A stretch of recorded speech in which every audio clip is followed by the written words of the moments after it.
Mr. President, are you going to meet with Vladimir Putin in Paris in a couple of weeks? We may. It's being discussed right now. Mike Bolton, as you know, is in Russia, talking about various things, including the whole nuclear situation, where we were not treated well for many years. This should have been done a long time ago. And I think something good could come out of that. And I very well meet with, I think we probably will. It hasn't been set up yet, but it probably will be. Mr. President, could you settle some of the confusion over your comments about what you mean when you say you're a nationalist? What does that mean? I love our country, and our country has taken second fiddle. If you look at the trade deals, and nobody knows it better than me, I'm knocking out some of the worst deals I've ever seen, where we're giving all of our wealth, all of our money to other countries, and then they don't treat us properly, where we're protecting other rich countries, very, very rich countries, including, by the way, a country that happens to be very much in the news, Saudi Arabia, immensely wealthy, and we're taking care of their military for a fraction of the cost. Not fair to us. Other countries also, immensely wealthy countries, and we have to get reimbursed for that. We should not be the world's police keeper and not get reimbursed. And by the way, when I bring up to the heads of countries like Japan, Prime Minister Abe, a friend of mine, I bring it up, he looks at me, and he goes, I understand. They understand it. Nobody's ever asked him. I said, have you ever asked? I said, have you ever been asked, like, you have to be, like, help out? Nobody's ever asked. So that's a pretty unfair thing. I'll get back to you. I'll get back to you. Wait. I'm going to get back to you. If I may It's ask, nice and could I ask my follow-up question? No, not now. I'll get back to you, I said. All right. You can't take the whole thing. You have a lot of other very fine No, I reports. understand, but Go ahead, yes. Mr. No, I'm behind you, please. Mr. President, have you heard back, or first of all, can you tell us what you think about what the British president said today? And also, have you heard back? What President Erdogan said? Yes, sir. Well, he was pretty rough on Saudi Arabia, I would say, but I haven't gotten a full recap. As you know, I have people in Turkey and I have people in Saudi Arabia and other places, and they're all coming back as we speak. They're heading back. I'll know, I think, everything in a very short period of time. It's a bad situation, but certainly President Erdogan was not complimentary of what happened. That was a terrible thing that happened, okay? Yes, ma'am, go ahead. Oh, I was going to ask, do you believe him when he says he believes the Saudi Arabian leadership? I want to see the facts first. Look, Saudi Arabia's been a really great ally. They've been one of the biggest investors, maybe the biggest investor in our country. They are doing hundreds of billions of dollars worth of investments and, you know, so many jobs, thousands and thousands of jobs. And if you look at the other side, Iran, you look at what they've done to people, vicious, horrible. And that's no excuse for what happened with Saudi Arabia, no excuse whatsoever. But you take a look, it's a rough part of the world. It's a nasty place, it's a nasty part of the world. But if what happened, and if the facts check out, it's something that's very bad. At the same time, they have been a very good ally of ours. They've been helping us a lot with respect to Israel. They've been funding a lot of things. I will tell you that Russia and China would love to have that military order. I mean, I can say it to my Democrat friends too. I mean, they would love, this is $110 billion worth of military. And Russia would pick that up very quickly, and China would pick it up very quickly, and France would pick it up very quickly. France makes a lot of military equipment. It's a very competitive market. I did a great job when I sold them. That's why I went to Saudi Arabia first. I went to Saudi Arabia on the basis that they would buy hundreds of billions, many billions of dollars worth of things. And the ultimate number is around $450 billion, 110 for military, 450 billion. I think that's over 1 million jobs, 1 million to over 1 million jobs. So we do that, we're just hurting ourselves. We're just hurting ourselves. And I know that from a certain standpoint, you could also say, well, it doesn't matter, because it is a terrible thing. But we would be really hurting ourselves, we'd be hurting our companies, we'd be hurting our jobs. And so we'll see what happens. But I should have a pretty good report, a couple of seconds. I should have a pretty good report very soon. Yes, go ahead. Mr. President, just to follow up on your comments about being a nationalist, there is a concern that you are sending coded language or a dog whistle to some Americans out there that what you really mean is that you're a white nationalist. I've never even heard that. I cannot imagine that. You mean, I Never say, heard that I'm a word? nationalist? No, I never heard that theory about being a nationalist. I've heard them all. But I'm somebody that loves our country. When I say a nationalist, I don't like it when Germany's paying 1% of GDP for NATO, and we're paying 4.3%. I don't like that. That's not fair. I don't like it when, as an example, we're protecting Europe, and we're paying for almost the entire cost of NATO. We're paying for a very, very substantial portion, far greater than what it should be. We have great respect for those countries, but on top of that, I don't like it when they put up barriers to our farmers, where our farmers cannot sell into Europe. They have trade barriers that make it, you guys know it better than anybody. They have trade barriers that are as severe as China's trade barriers, which will be coming down. They want to make a deal very badly. They'll be coming down. But I am very proud of our country. We cannot continue to allow what's happened to our country to continue to happen. We can't let it happen. So I'm proud of our country. And I am a nationalist. It's a word that hasn't been used too much. Some people use it, but I'm very proud. I think it should be brought back. I'm somebody that wants to help other countries of the world, but I also have to take care, we have to take care of our country. We cannot continue to allow ourselves to be duped on military and also duped on trade. With the European Union, as an example, last year on trade, we lost $151 billion. On top of that, we lost hundreds of billions of dollars on protection. So we protect and we get killed. We do the trading and they get killed. Can't do it. I want it to be fair. So I want them to open their borders. I want them to make it fair for our farmers, our companies, our medical companies. They sell medical equipment. They just put restrictions on a year and a half ago where the medical equipment can't get into Europe, even though it's better than what they have. So they have to treat us well. All I want our country is to be treated well, to be treated with respect. For many years, other countries that are allies of ours, so-called allies, they have not treated our country fairly. So in that sense, I am absolutely a nationalist, and I'm proud of it. Yes, Mr. Jeff? President, you said this weekend and yesterday that you were planning a tax, Yeah, a new we'll do a tax resolution. project. We're gonna Can put you in- explain what you mean by a Well, resolution? And can you very tell simple, us very just simple. broadly how Yeah, this is going to very work, how simple. it's going to work? If you speak to Kevin Brady and a group of people, we're putting in a tax reduction of 10%, which I think will be a net neutral because we're doing other things, which I don't have to explain now, but it'll be pretty much of a net neutral, but it'll be great for the middle class. It's going to be a tax reduction of 10% for the middle class. Business will not enter into it. And this will be on top of the tax reduction that the middle class has already gotten. And we're putting in a resolution probably this week. I think these folks know about it, and Kevin Brady's been working on it very hard, really for a couple of months. We'll put that in, and we'll start the work after the, sometime after the midterms. Mr. President, why the decision now to send 2 U.S. Navy warships through the Taiwans? I'll leave that decision to myself and my generals and my admirals, okay? Not to you. Are you worried about any negative reaction from China? I'm not worried about anything. I don't worry about things. Mr. President, on the tax cut proposal, when you say that you want a middle-class tax cut, is that an acknowledgement that the original GOP tax cut was too heavily tilted in favor of No. wealthier Americans and corporations? No, it really wasn't. Why bring it out now? It's been great. I mean, the tax cut that we had, even if you look at estate taxes and what it's done for the small farmers and for small businesses, if you look at the past, I'm talking about the one that was passed, we're very proud of it. And what it did more than anything else, it brought jobs, tremendous numbers of jobs. That's why our job numbers, you hear it all the time when I speak. I mean, we have the best numbers, literally, we've ever had. African American unemployment, lowest ever. Asian American, Hispanic American, no matter what category you look at. Women, 65 years, lowest in 65 years. A lot of that was done by regulation cutting, and a lot of it was done by the tax plan. And that all inures, obviously, to the middle class. In addition, they paid less. I mean, they walk away with $2,000, $1,000, $4,000, a lot of money. This is in addition to that.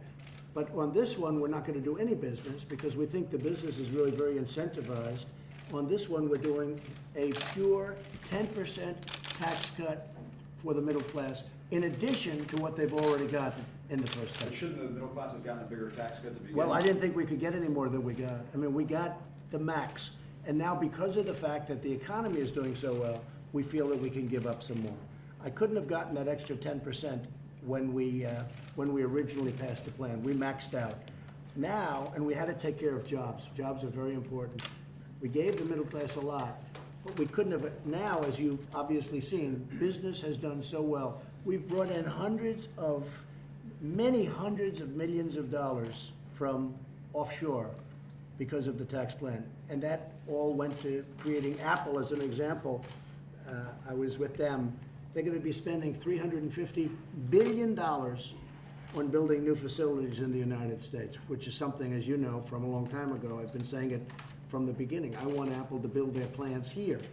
They're gonna spend $350 billion. They're bringing in $230 billion offshore because of our tax plan. Now that helps everybody. That's good for everybody. But this is in addition to the very substantial tax cuts that the middle class has already gotten. So this will be a 10%. It's going to be a resolution probably introduced this week, the end of the week, or early next week. And Kevin Brady has been drawing it up actually for a while. We've been working on it very hard for a pretty long period of time.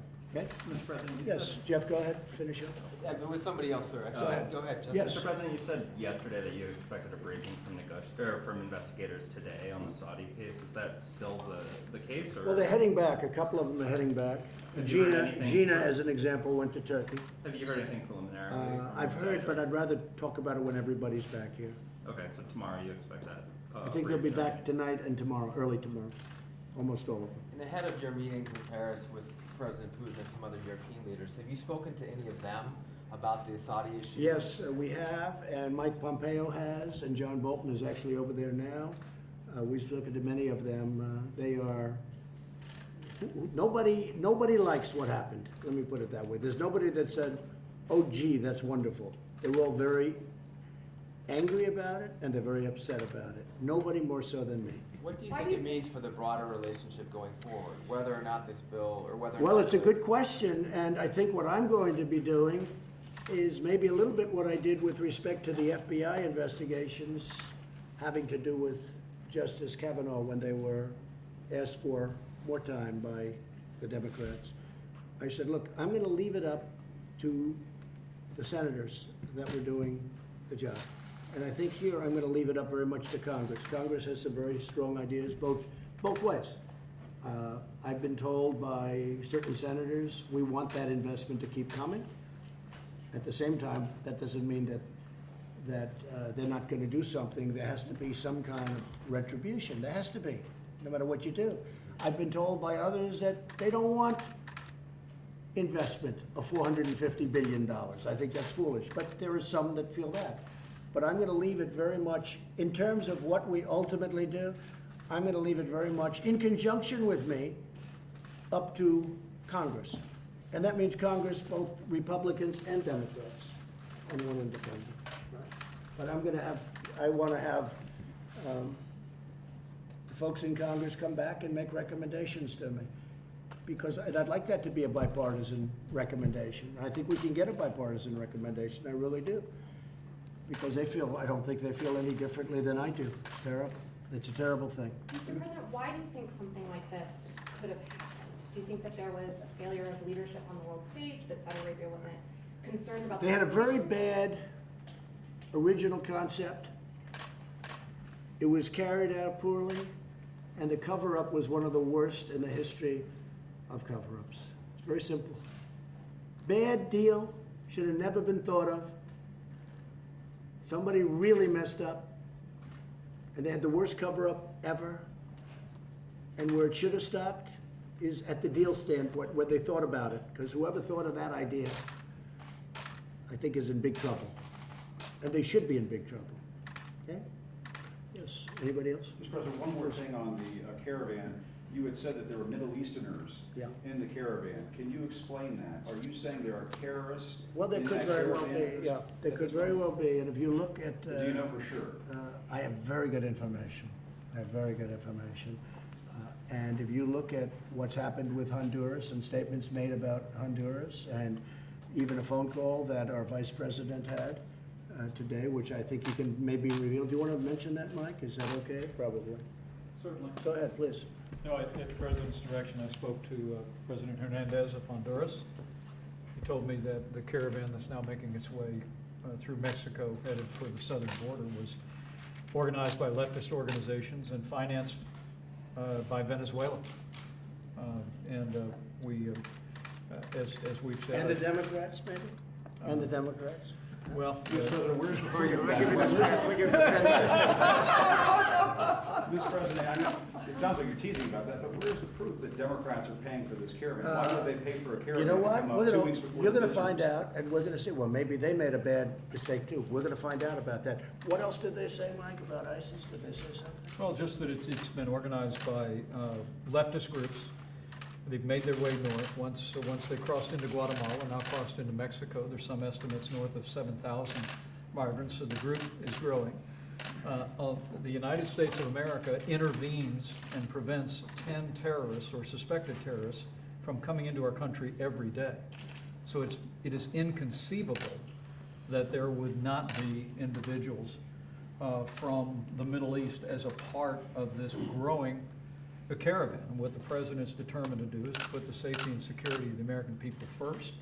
And I know the President will be addressing this in the coming days about ways we need to close the loopholes that human traffickers and other dangerous individuals used to entice vulnerable families to make the long and dangerous trek north. Mr. Vice President, are you saying that you have evidence that there are terrorists in the caravan right now? What I can say to you is, You're saying statistically there's been a number over the years and so on. That's not the same as saying there are terrorists in the caravan. There are a lot of Middle Easterners who live in the United States, Americans of Middle Eastern descent, who find that kind of rhetoric. I'll take it. appalling. Let me just say, let me just say something. Isn't that true, Mr. President? Let me just tell you something. I spoke with Border Patrol this morning, and I spoke to them last evening, and I spoke to them the day before. I speak to them all the time.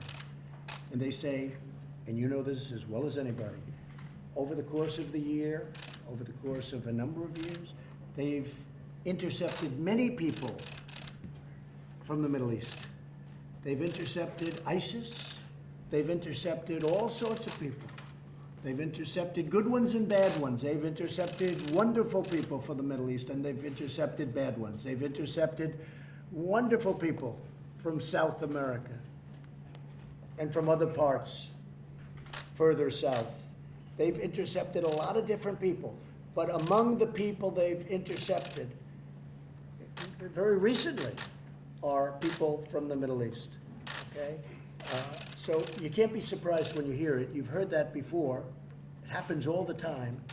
And I spoke to him literally last night. I spoke to another one this morning. Very good relationship with Border Patrol and ICE.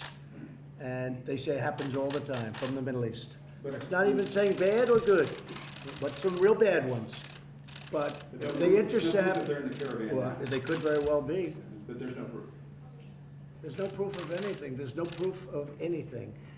But they could very well be. If you look at what that was building, you know, they were talking about 5,000 or 6,000 people. I'm pretty good at estimating crowd size, as you probably have figured out. You tend to get it a little bit off the real number. Last night, as an example, that was record-setting stuff, wasn't it, huh? But they don't want to talk about that. But I will tell you, let me just tell you, that I believe that Pretty big, sir. that was pretty big. That was pretty impressive by any standard. And these are great people. And by the way, your vote, we just heard, the vote is, and this could be good, bad, or indifferent for Democrats or Republicans, but the amount of voting is at a level that they've never seen before for the midterms. You heard that. I mean, I don't know whether I'm supposed to say that's good or bad, but I will tell you, the amount of people voting is at a level, Sarah, that you've never seen at midterms, a record level by a lot. So I think there's a very good chance, honestly, that you have people in there. I also think there's a very good chance that over the course of a period of time you have, or they don't have to necessarily be in that group. But certainly you have people coming up through the southern border from the Middle East and other places that are not appropriate for our country. And I'm not letting them in. They're not coming in, all right? They're not coming in. We're gonna do whatever we have to. They're not coming in, okay? You don't think you're pouncing on this to try to stoke No, not at all. fear and cause alarm to drive up? I'm the a base? very non-political person, and that's why I got elected president. Do you share the assessment that the Caravan is financed by Venezuela?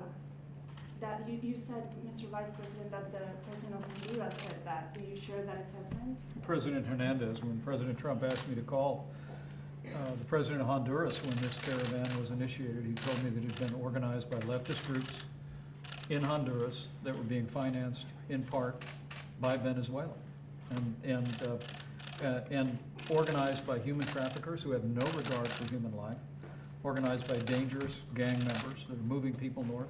When I spoke to President Morales in Guatemala, he informed me that they were already busing people in the caravan back who had been left behind, left by the side of the road, elderly, vulnerable families simply left behind by this caravan. People need to understand the people that are driving this caravan north to challenge our sovereignty, to challenge our borders, are doing so without any regard for human life, and doing it to advance some political statement, or in the case of human traffickers, strictly for financial profit. And the president's absolutely determined to use all means at his disposal to organize efforts to have Mexico turn this caravan around and work with Congress to close the loopholes that human traffickers use every day to entice vulnerable families to make this dangerous trip north. Mr. I really President, think, though, that what this really shows is that we have to change the laws.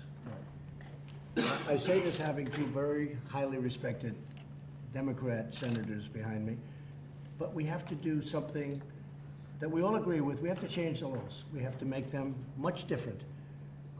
They're very soft, and it's a different time. It's really a different time. Maybe there was a time where that could have been appropriate, but we have to have immigration laws now that are suitable for this time and that work. And the ones that we have now are old and they don't work. They don't work and they don't come close to working. And we need protection. We have to have a wall. We've been building the wall. We started the wall. San Diego's almost completed, the whole area, that whole area of California. But we want to do it quickly. We don't want to take years to do it. But I really believe that, and I think that, I don't see anything's that kind of an asset when you look at what's happening, when you look at heartache on both sides, because it really is, it's heartache on both sides. But when you look at 10,000 people, because I don't believe that was 5,000, I think that was much more than 5,000 people. But when you look at that massive group of people on the bridge, when you saw it on the bridge, the group, I really think that it probably spells out to us and Congress, something has to be done. You can't have this happen. Something has to be done. So in that way, I think maybe it's going to be a good thing. We're going to see. We're going to see. We're counting on our military. We'll have to call up our military if we need to. But we can't let this happen. We cannot allow our country to be violated like this. And it's very unfair. People are waiting online that went through a legal system of immigration, and they've been going through it for many years. And they've worked hard. They've done everything they're supposed to do, and then people just come running across the border. It's really unfair to the millions of people that are waiting online to come in legally into our country. It's very unfair. Yeah, go ahead, Jim. Do you see any argument, Mr. President, for trying to improve the conditions in those countries by not decreasing aid, but perhaps maintaining or I increasing know, aid? and I've heard that argument before, but it hasn't worked for a long time, those countries. I want to improve the conditions in our country. I want to improve the conditions here. Now, part of that condition and improving the condition is we are doing so well. So many companies are coming in. I spoke with Prime Minister Abiy very recently, and he informed me that we have 5 major car companies coming back. I said, you have to do something. You have to balance it out, because it's like a one-way street. The trade imbalances are so different between, as an example, Japan, just one, Japan and the United States. We have Foxconn coming in. They make the phones for Apple. They do a lot of work for Apple. They do a lot of work for everybody. They're opening up in Wisconsin. But we have a lot of companies coming in. We need, at 3.7, it's the lowest in many years, many decades. We need great people coming in. I want great people to come in. I want them to come in through the merit system. I look at the people that we're talking about, I really watch pretty carefully. All of the networks, I have to be honest with you, all of them. And you have even CNN. You did, yeah, you had some beautiful shots of some very good people. And I really think that some of those people, a lot of those people, I think there's a lot of talent in that group. There's a lot of talent. We need people, because I have companies coming into the United States. They have to be able to get workers. And our great, even conservative people that maybe 3-4 years ago would have felt differently about it, they now feel. We have to get people to operate these big plants and factories that are opening in the United States. I want them to come in. I want them to come in through a merit-based system. And I think a lot of people are going to be happy with that. I want to build our country. I don't want to go to other countries to rebuild. That's what we've done. We've been trying to rebuild the world and police the world. It's now time to rebuild the United States and to properly police the United States. And that's what we're going to do. At the same time, we're going to help other countries all over the world, but we have to focus on our country for a change, and that's what we're going to do, okay? Thank you all very much. Thank you. Thank you very much.